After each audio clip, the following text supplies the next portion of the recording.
তাহলে চলো বিয়ে করে ফেলে। বিয়ে? এত জলদি কিসের বিয়ে?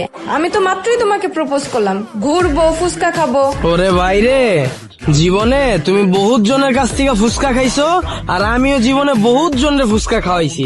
ফুচকা খাওয়াইতে খাওয়াইতে পকেট খালি হয়ে গেছে গা। এখন আর আমি খরচা পানির ভিতরে নাই, ডিরেক্ট বিয়া করবা? তারপরও এত তাড়াতাড়ি কিসের বিয়ে? বিয়ে করব, পরে করব, এত তাড়াতাড়ি না।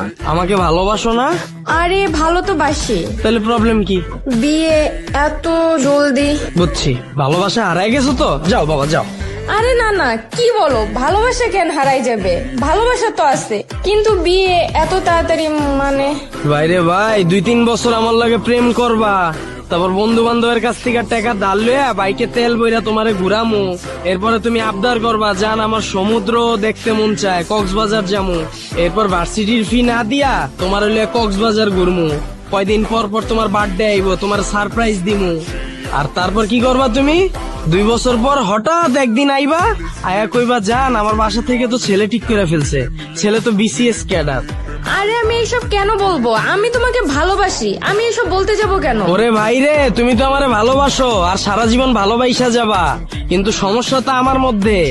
2 বছর পর যখন আমি ছোটখাটো জব করব, তখন ওইটা দিয়ে তোমার পোষাবে না।